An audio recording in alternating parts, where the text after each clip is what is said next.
I'm joined now by the man responsible for bringing this movie to the big screen. It is the incredible Christopher Nolan! Thank you. Thank you. And wonderful to see you here in London. Are you excited about having the movie premiere here tonight, particularly?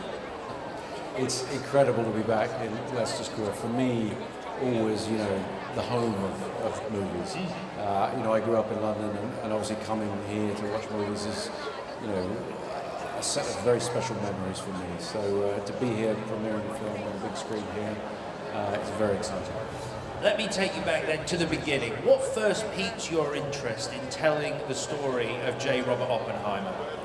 Well, I'd grown up at a time, in the United Kingdom in the 80s when I was a teenager. There was a lot of fear and concern about nuclear weapons, and Oppenheimer's name came into those conversations. I think the first time I remember hearing the name was in Sting's song Russians, which came out in '85, I think. It talks about Oppenheimer's deadly toys. So I've been aware of the name for some time, and over the years found out more and more about him and realized Oppenheimer's story is one of the most exciting stories, dramatic stories I've ever encountered. And in terms of assembling the cast, because as has been said before, this is such an incredible lineup of talented, award-winning, Oscar-winning, Oscar-nominated actors. And what was it about this particular film that made you want to cast those people in these roles? I mean, I just want to work with my idols. I want to work with people like, looking at Matt Damon over there, who I worked with, briefly on Interstellar, but I wanted to do something more with him. And casting General Groves, it just seemed the perfect thing. Cillian Murphy's at the heart of the film. He has to carry everybody through Oppenheimer's experience, and once he signed up, I've known Cillian for 20 years. It's our 6th movie together. The first where he gets to play the lead. But him having come on board, we were able to just surround him with this incredible cast to bring these real-life people to life and go through this incredibly dramatic set of events with them. I mean, obviously, you cast him in the role of Oppenheimer. How impressed are you with the performance he has delivered in your movie? He did all right. He did all right. For me, every day on set was a pleasure because he's wonderful to work with, incredibly professional, and he was clearly doing very good work. But it wasn't until I got in the edit suite and started to put it all together that you see the magnitude of what he's accomplished. It's an incredible performance, and I think people are going to be absolutely blown away by it. And obviously, you are well known for your in-camera effects, building practical sets. How important was that, particularly on this movie, to help your cast with their performances? I think anything you can do to bring the cast into the reality of the situation makes their job not necessarily easier, because these are people who could act, in a dark room, sitting on a stool with a polo neck or whatever, but putting them in a situation where some of that work is done for them. There are things to react to, things to play off. Being at the real Institute for Advanced Study with Robert Downey Jr. and Cillian Murphy, being in Einstein's office, out in the desert, in the night, with our reconstruction of the tower in Trinity, waiting for this explosion to go off, putting people there in real situations, it gives them more to work with, and they can give the film more. I was lucky enough to see it on a huge IMAX screen. I mean, it has been said before, but it would be interesting to hear why this movie in particular for you was something that you wanted to shoot in IMAX, wanted to tell this story in IMAX.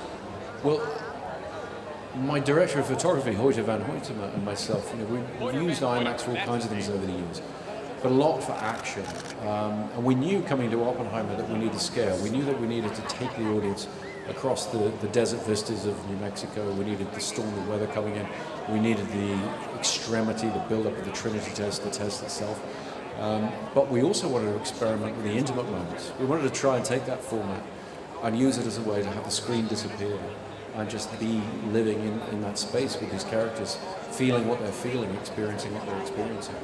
It's an experience like no other. It's such a powerful movie, an immersive movie to watch. I sort of walked out in silence just trying to process what I'd seen. What are you hoping audiences take from their experience of watching this film? I don't have a specific message to the film. I don't think films should tell people what to think. I think they should give people an experience. It's strange to use a word like entertainment in regard to a very serious subject like this. But if it's engaging, the storytelling, even if it's unsettling at times. As long as it's involving and people are on that journey with it, I think they're going to have quite an experience. And if it leaves them with some troubling questions, unsettling questions, I think that's no bad thing. It's a thrilling piece of work, and I can't say congratulations enough. Well done, Christopher Nolan, and thank you for talking to us, ladies and gentlemen, the brilliant Mr. Christopher Nolan! Thank you.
I'm joined now by the brilliant Kenneth Branagh! Thank you very much, thank you.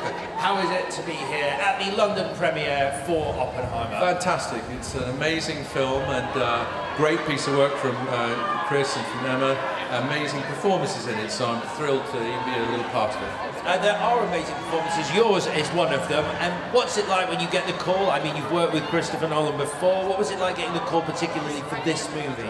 Simple answer, which was yes. One word answer. I've worked for him twice before, and they've been great experiences. And like with Dunkirk, I was able here to go to Los Alamos, where the scene with my character Neil Spohr that takes place at Christmas was in the real spot where all of those scientists met during that period of building the bomb. So to be in the real place was eerily authentic. As you say, Neil Spohr is your character. How do you go about researching a real-life person, an important person in this movie? Well, you get some good steers from Christopher Nolan, and then you have to do a bit of your own homework. If you're not a science guy, I'm not a science guy, you have to work harder still to try and understand the reduced version of nuclear physics. But Neil Spohr was an amazing character, somebody who debated with Einstein, somebody that Einstein really admired, and who was a founding figure in the story of atomic physics. So there's plenty to read about, plenty to research, and I got a great kick out of doing both those things. And a lot has been made of the practical work that Christopher Nolan does, but it really is a different experience watching a movie like this, where so much is done in camera, where the sets are real, where everything is real. What's it like for you as an actor? I mean, obviously it's your third time working on a movie by Nolan. It's incredibly atmospheric to be in real places, but also to feel the sort of depth of Chris's research, and the feeling that from the moment he's come up with the idea right through to the final execution, there's a sort of level of detail that he employs which few filmmakers are able to sustain. So his energy is incredibly impressive. The biggest thing that I find about working with him is his ability to sort of twist time. So he is in large-scale, spectacular environments, big, huge sets or big, real places. But in the middle of it, in conversations one-on-one, in the middle of all that chaos, he can be so quiet and simple. And as an actor, you feel free, you feel trusted, you feel confident. And somebody to work that magic in the middle of the madness that is making a film, that's a unique gift, and it's a great gift to all of us who are lucky enough to be in it. It's a stunning piece of work, and as fans of Christopher Nolan will know, it does obviously leave you with a lot of questions. For you, what are you hoping audiences take from their experience of watching Oppenheimer?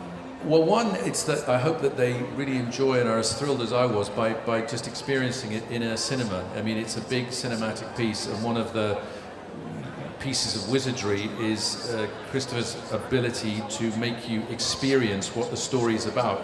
Now, you know what this story is about, and so you can imagine that in IMAX, you're going to feel that. You're going to be involved in a way that you weren't expecting to, and in a way that only cinema provides at the hands of a master like that. So it's a big screen experience that there's lots of ideas in it, lots of questions to ask, but I think, as Florence was saying earlier, there's quite a bit of feeling that you do afterwards that's just about understanding a little more about how fragile and precarious the human race can be sometimes. This story delves into that in an amazing way. And it's always a much more enjoyable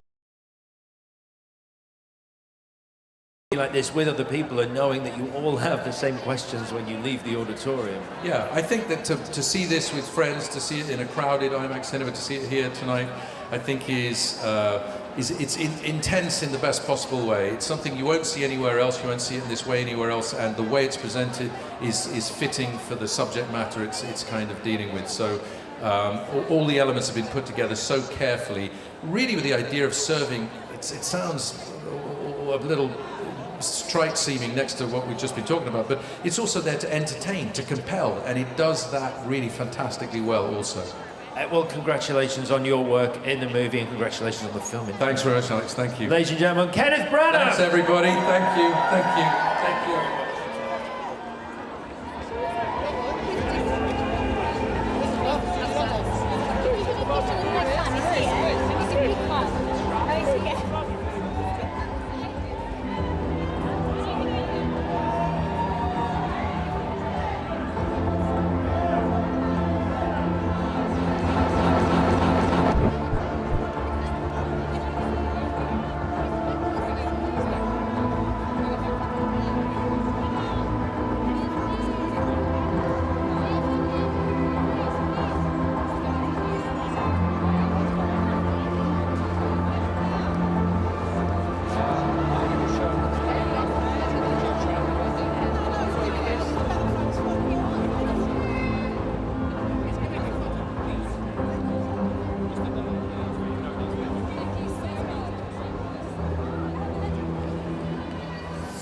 Sadly, that is all the time we have from here in London's Leicester Square, but it's been an incredible night. Don't forget, Oppenheimer opens on the 21st of July. Make sure you get your tickets. Make sure you see it on the biggest screen possible. Reese, tell me, have you had a good night? I've had a really nice night. It was just really cool seeing. I've met some of the cast before. They're all really cool, like Matt Damon, who's walking right there. Big fan of him. He didn't see me. But Florence Pugh, meeting her was awesome, and getting to work with you was really nice. That's been my highlight, getting to work with you. And also, like you say, it's just an incredible cast in this movie, incredible filmmakers behind it. It's a wonderful, wonderful piece of work. So, as our guests, the filmmakers and the cast take their seats inside the cinema, it's just time for us to leave you with some highlights from tonight's UK premiere of Oppenheimer. Bye-bye.